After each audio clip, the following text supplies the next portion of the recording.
तो आज हम करेंगे प्रश्नावली 6.5 का 12वां और 13वां प्रश्न। इससे पहले हमने पहले से लेकर 11 तक सभी प्रश्नों को आसानी से सॉल्व कर लिया है और उन्हें समझ भी लिया है। जो हमारे चैनल पर नए हैं वो हमारी पिछली वीडियो को हमारी प्लेलिस्ट पे जाकर देख सकते हैं, या फिर मैंने उन वीडियो की लिंक डिस्क्रिप्शन बॉक्स में भी दी हुई है, वहाँ जाकर भी उन वीडियो को देख सकते हैं। और चैनल को सब्सक्राइब करना बिल्कुल ना भूलिएगा, शेयर जरूर करना है और लाइक भी। आज का जो आपका प्रश्न है वो समाजी विज्ञान से है। आपको मुझे बताना है कि भारतीय लोकतंत्र के समक्ष आने वाली 2 चुनौतियां कौन कौन सी हैं। सिर्फ 2 बतानी है आपको, ठीक है, कि भारतीय लोकतंत्र किन 2 वजहों से प्रभावित होता है। ठीक है, फिर से कह रहा हूँ कि भारतीय लोकतंत्र के समक्ष आने वाली 2 चुनौतियां बताइए। ठीक है, इसका आंसर आपको मुझे कमेंट बॉक्स में लिखकर भेजना है। तो चलिए शुरू करते हैं प्रश्नावली 6.5 का। सबसे पहले हम करेंगे 12वां प्रश्न। इसमें दिया गया है कि 2 खंभे जिनकी ऊंचाई 6 मीटर और 11 मीटर है तथा ये समतल भूमि पर खड़े हैं, यदि इनके पाद बिंदु के बीच की दूरी, यानी जो निचला बिंदु है उनके बीच की दूरी 12 मीटर हो तो उनके ऊपरी सिरे के बीच की दूरी ज्ञात कीजिए। तो चलिए हल करते हैं इस प्रश्न को। तो प्रश्न को ध्यान से पढ़ना है कि 2 खंभे हैं जिनकी ऊंचाई 6 मीटर और 11 मीटर है।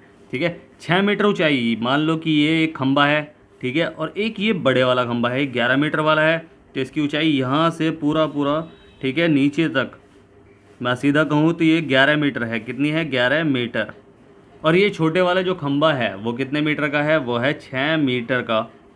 ठीक है, अगर ये 6 मीटर का है, ये पूरा 11 मीटर का है, तो अगर मैं इसके ठीक सामने सिधाई में बिल्कुल एक लंब खींच दूँ, ठीक है, इस वाले पे एक लंब खींच दूँ, तो ये कितने का हो जाएगा? चलो इसे हम बाद में ही कर लेंगे। ठीक है, और इसके अलावा हमें दी गई है इसके निचले बिंदुओं की दूरी। ठीक है, नीचे बिंदुओं की दूरी इनकी 12 मीटर हमें दी गई है कि ये 12 मीटर है। ठीक है, तो ये 12 मीटर है, तो ये हमें दिया गया है। हमें ज्ञात क्या करना है? हमें ज्ञात करना है इनके ऊपरी सिरों की दूरी, यानी यहाँ से इसका जो ऊपरी पॉइंट है छोटे खंभे का और बड़े खंभे का जो ऊपरी पॉइंट है, ये कितनी दूरी पर है। ठीक है, ये हमें ज्ञात करना है। अब आपको पता है कि अगर हमने चित्र बनाया है, मैंने इस पर लंब डाला है, तो ये एक आयत बन गया ना। तो आयत में क्या होता है? आमने सामने की भुजाएं क्या होती हैं? बराबर होती है। तो 6 मीटर ये भी हो जाएगा, और ये 12 मीटर है, तो ये भी दूरी कितनी हो जाएगी? 12 मीटर। ठीक है, अब ये 12 मीटर है, 6 मीटर है, तो ये कितनी बची भाई? 6 पूरी 11 है, ये 6 है, तो ये कितनी हो गई भाई? 5, ये होगी 5 मीटर। ठीक है, तो इस तरह हम इस क्वेश्चन को कर लेंगे कि दिया है क्या दिया गया है? हमें दिया गया है कि 2 खंभे,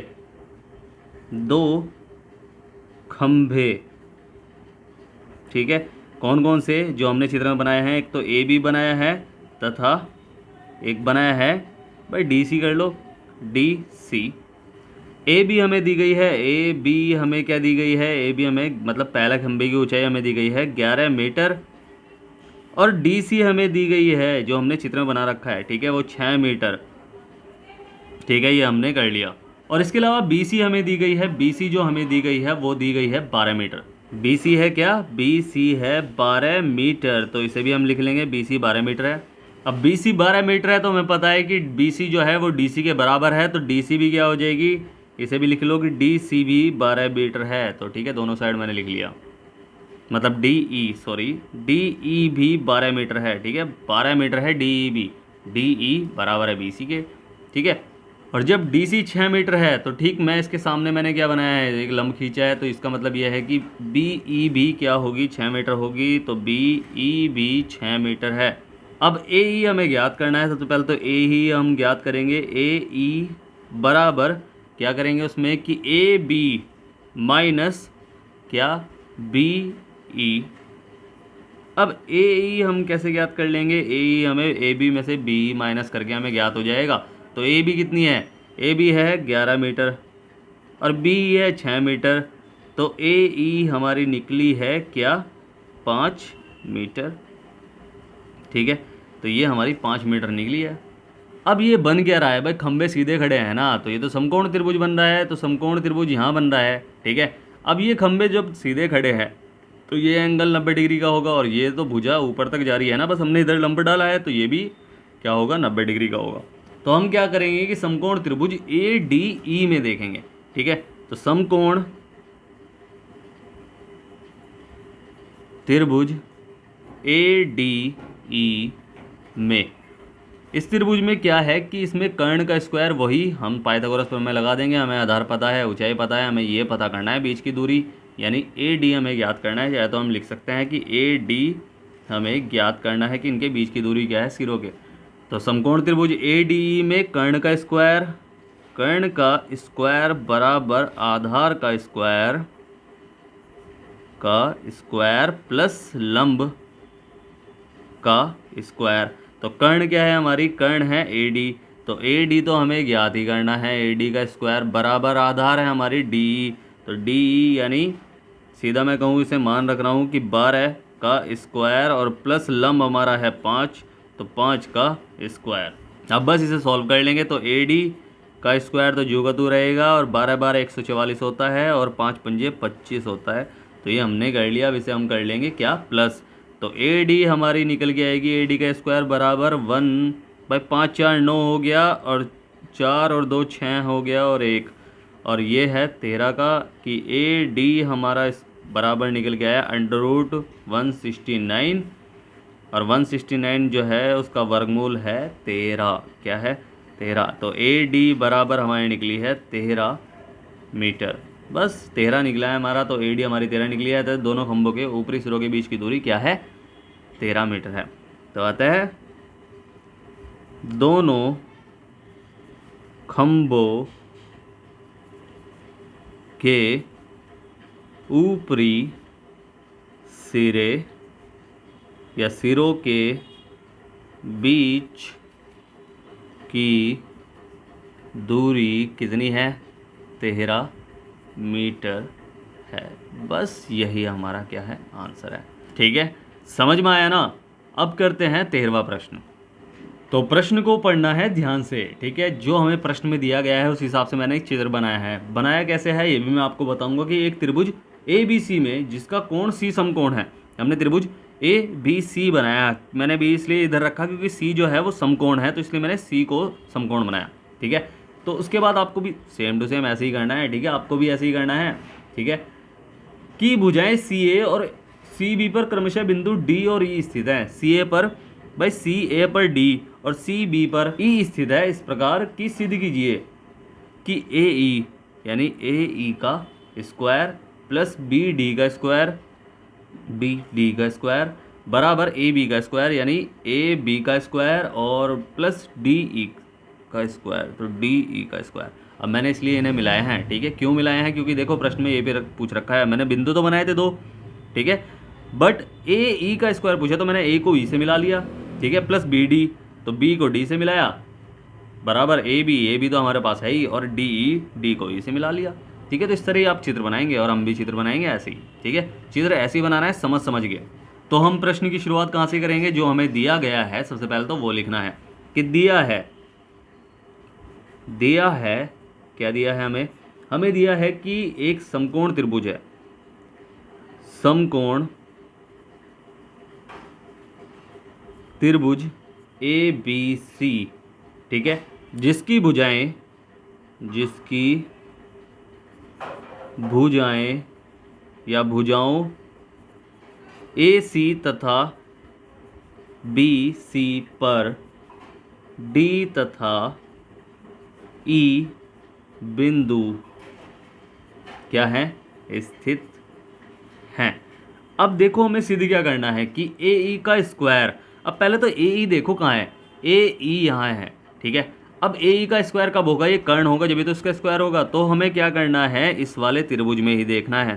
ठीक है, ए ई सी में इसमें क्या हो जाएगा, ये कर्ण है, ये समकोण है। ठीक है, तो कर्ण का स्क्वायर बराबर आधार का स्क्वायर प्लस लंब का स्क्वायर या ऊंचाई का स्क्वायर। ठीक है, तो हम क्या करेंगे, त्रिभुज ए ई सी में ए ई का स्क्वायर बराबर ए सी का स्क्वायर और प्लस सी ई का स्क्वायर, भाई ए सी का स्क्वायर प्लस सी ई का स्क्वायर। ठीक है, तो ये हमने कर लिया। अब ऐसे ही इसे हम बना लेंगे समीकरण नंबर 1। अब ऐसे ही हमें दूसरे समीकरण में देखो इसमें क्या दे रखा है, और कि बी डी का प्लस बी डी का स्क्वायर। तो बी डी कहाँ है, बी और डी ये रहा। ठीक है, तो बी डी ये है, ये कर्ण कब बनेगा भाई, स्क्वायर का इधर की साइड स्क्वायर का मतलब क्या है कि कर्ण का स्क्वायर बराबर लंब का स्क्वायर प्लस ऊंचाई का स्क्वायर या फिर आधार का स्क्वायर प्लस ऊंचाई का स्क्वायर, मतलब लंब का स्क्वायर प्लस आधार का स्क्वायर। ठीक है, तो ऐसे ही आप कर सकते हैं ना। तो कर्ण इधर होता है हमेशा, तो ये कर्ण कब होगा, जब इसके सामने इधर की साइड मतलब 90 डिग्री कोण होगा। तो हम क्या करेंगे, इस त्रिभुज में देखेंगे अब कि डी बी सी, इस वाले त्रिभुज में, ठीक है, डी सी बी कर लो या डी बी सी कर लो। तो त्रिभुज डी सी बी में, ठीक है, इस वाले त्रिभुज में क्या हो जाएगा कि बी डी का स्क्वायर, बी डी का स्क्वायर बराबर डी सी का स्क्वायर प्लस बी सी का स्क्वायर, ठीक है। और ये हो गया हमारा समीकरण नंबर 2। समझ में आया यहाँ तक। अब हम क्या करेंगे, हम करेंगे दोनों समीकरणों को जोड़ेंगे, ठीक है। तो समीकरण 1 व 2 को क्या करेंगे, जोड़ने पर, तो जोड़ेंगे तो इधर वाला इधर के साथ जुड़ेगा और इन दोनों को मतलब ये जो बराबर से इधर हैं ये इसके साथ जुड़ेंगे। तो बस इन्हें जोड़ देंगे। तो ए ई का स्क्वायर प्लस बी डी का स्क्वायर बराबर इधर ए सी का स्क्वायर प्लस सी ई का स्क्वायर और प्लस डी सी का स्क्वायर और फिर प्लस बी सी का स्क्वायर। अब इन्हें थोड़ा सा अपने हिसाब से अरेंज कर लेंगे, क्योंकि ये हमें देखो सिद्ध करने वाले क्वेश्चन अपने हिसाब से करने पड़ते हैं, अरेंज करने पड़ते हैं। तो इसे भी हम क्या करेंगे, थोड़ा सा अपने हिसाब से अरेंज कर लेंगे। कैसे अरेंज करेंगे कि ए ई का स्क्वायर प्लस बी डी का स्क्वायर बराबर ए सी का स्क्वायर प्लस ये बी सी इधर ले जाओ इसके बाद बस मतलब पास बी सी का स्क्वायर और प्लस यहाँ रह जाएगा डी सी का स्क्वायर और प्लस सी ई का स्क्वायर, ठीक है। अब इन्हें ध्यान से देखो इन दोनों को, ठीक है, ए सी का स्क्वायर प्लस बी सी का स्क्वायर। तो ए सी का स्क्वायर, ए सी का स्क्वायर यानी लंब का स्क्वायर और बी सी का स्क्वायर यानी ये आधार का स्क्वायर, ये कब होगा, ये हमेशा होते हैं कर्ण के स्क्वायर के बराबर, ठीक है। कर्ण का स्क्वायर जो होता है वो बराबर होता है किसके, आधार का स्क्वायर प्लस लंब के स्क्वायर, यानी इन दोनों के स्क्वायर का जो योग आएगा वो इसके बराबर होता है। ये हम पहले सीख चुके हैं ना पाइथागोरस प्रमेय में। तो पाइथागोरस प्रमेय में यही हमने सीखा है। तो यानी इसे हम लिख सकते हैं कि ए बी का स्क्वायर, ठीक है, तो ए ई का स्क्वायर प्लस बी डी का स्क्वायर बराबर ए बी का स्क्वायर, ठीक है। समझ में आया ना भाई। ये हमने कैसे किया, ये हमने सेम वैसे ही किया है जैसे हमने पिछले प्रश्नों में किया है। बस हमें क्या करना है, सिद्ध करने वालों में हम थोड़ा सोचना पड़ता है, ठीक है। अब ऐसे ही डी सी का स्क्वायर प्लस सी ई का स्क्वायर कहाँ है भाई, डी सी का स्क्वायर, डी सी का स्क्वायर प्लस सी ई का स्क्वायर, ये समकोण त्रिभुज होना चाहिए। तो ये इस वाले त्रिभुज में यानी ये बराबर होगा डी ई के स्क्वायर के, यानी ये इसका कर्ण है। तो कर्ण का स्क्वायर हमेशा आधार प्लस ऊंचाई के स्क्वायर के बराबर होता है, ठीक है। तो इन दोनों का स्क्वायर का योग इसके बराबर होगा। तो हम लिख देंगे डी बराबर मतलब प्लस डी ई का स्क्वायर। बस यही हमारा क्या है, आंसर है, ठीक है। समझ में आया ना, बहुत आसान क्वेश्चन था, बस समझने की चीज़ होती है हर चीज़, ठीक है, समझ में आना चाहिए, ठीक है। अगर नहीं समझ में आया तो वीडियो को 2 बार देखो, 3 बार देखो, पक्का समझ में आएगी, ठीक है। तो उम्मीद है आपको प्रश्न अच्छे समझ में आया होगा। अगर आपको प्रश्न अच्छे समझ में आया है तो आपको क्या करना है, आपको करना है वीडियो को लाइक शेयर करना है जितना हो सके और सब्सक्राइब करना है, आपका ही अपना चैनल है, ठीक है। अगर समझ में नहीं आया है तो आप मुझसे पूछ सकते हैं। मैंने नीचे टेलीग्राम की लिंक दी हुई है, इंस्टाग्राम की लिंक दी हुई है और अब तो व्हाट्सअप की भी लिंक दी हुई है। तो आप कहीं भी जाकर मुझसे कुछ भी पूछ सकते हैं, मैं आपकी पूरी हेल्प करूँगा, ठीक है। और स्टार्टिंग में जो मैंने आपसे प्रश्न पूछा है कि भारतीय लोकतंत्र के समक्ष आने वाली 2 चुनौतियों के नाम बताइए, ठीक है। सिर्फ 2 चुनौतियाँ कि भारतीय लोकतंत्र किस किस से प्रभावित होता है, किन 2 चीज़ों से प्रभावित होता है, ठीक है। तो इसका आंसर आपको मुझे कमेंट बॉक्स में लिखकर भेजना है। फिर से कह रहा हूँ, वीडियो करें लाइक शेयर करें जितना हो सके और सब्सक्राइब करें, आपका ही अपना चैनल है। तो मिलते हैं फिर अगली वीडियो में, तब तक के लिए bye bye, tata, see you.